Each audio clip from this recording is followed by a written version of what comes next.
Bias kognitif adalah salah satu fenomena psikologis paling menarik sekaligus kompleks dalam dunia ilmu perilaku. Secara sederhana, bias kognitif dapat didefinisikan sebagai pola pikir yang menyimpang dari rasionalitas objektif.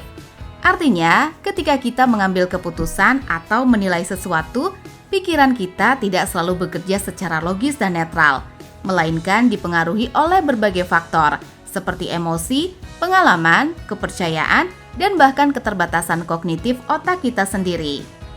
Istilah ini pertama kali diperkenalkan oleh Daniel Kahneman dan Amos Tversky, dua psikolog terkemuka yang meneliti bagaimana manusia sering membuat keputusan berdasarkan heuristik atau jalan pintas mental yang terkadang menyesatkan.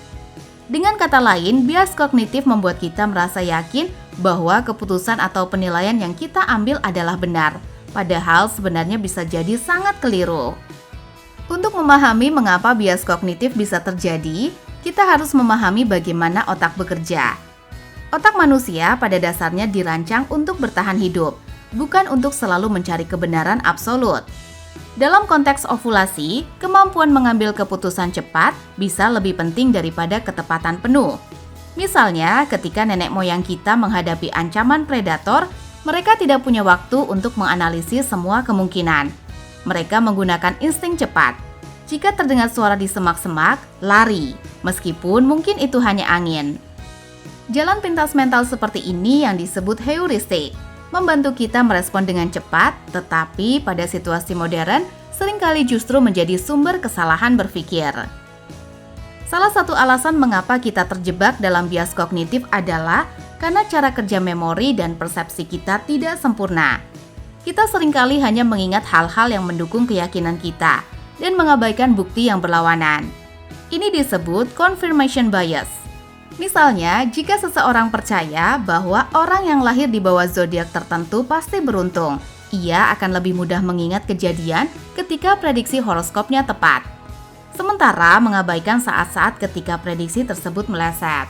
Bias ini membuat kita merasa keyakinan kita benar, padahal sebenarnya kita hanya memilih informasi yang sesuai dengan apa yang ingin kita percayai. Selain itu, ada juga availability bias, yaitu kecenderungan kita untuk menilai sesuatu lebih penting atau lebih sering terjadi hanya karena mudah diingat. Contohnya, banyak orang menganggap kecelakaan pesawat lebih mematikan daripada kecelakaan mobil, karena liputan media tentang jatuhnya pesawat sangat intens, meskipun secara statistik kecelakaan mobil jauh lebih banyak. Persepsi ini membuat kita salah menilai resiko. Dengan kata lain, otak kita menggunakan apa yang mudah diakses dalam ingatan sebagai penilaian, meskipun itu tidak akurat. Lalu, mengapa kita sulit melepaskan diri dari bias ini? Salah satu jawabannya adalah karena bias kognitif seringkali memberikan kenyamanan psikologis. Kita cenderung menyukai keyakinan yang membuat kita merasa aman, diterima, atau benar. Self-serving bias misalnya, membuat kita mengaitkan kesuksesan dengan usaha pribadi, sementara kegagalan kita salahkan pada faktor eksternal. Misalnya, ketika kita lulus ujian, kita berkata, "Ini karena saya bekerja keras." Tetapi ketika gagal, kita cenderung berkata, "Soalnya terlalu susah," atau "gurunya tidak adil." Bias ini melindungi harga diri kita, tetapi membuat kita sulit belajar dari kesalahan. Fenomena lain yang sering membuat kita terjebak dalam bias adalah groupthink atau bias kelompok. Kita cenderung mengikuti pendapat mayoritas demi menghindari konflik atau penolakan sosial, meskipun dalam hati kita mungkin merasa keputusan itu salah. Inilah mengapa banyak keputusan buruk diambil dalam kelompok, misalnya dalam politik atau bisnis, karena semua orang hanya mengikuti arus tanpa berani mengkritik. Bias ini memberi rasa aman secara sosial, tetapi mengorbankan kualitas pengambilan keputusan. Bias kognitif juga erat kaitannya dengan emosi. Dalam keadaan cemas, marah, atau terlalu bersemangat, kita cenderung mengambil keputusan yang kurang rasional.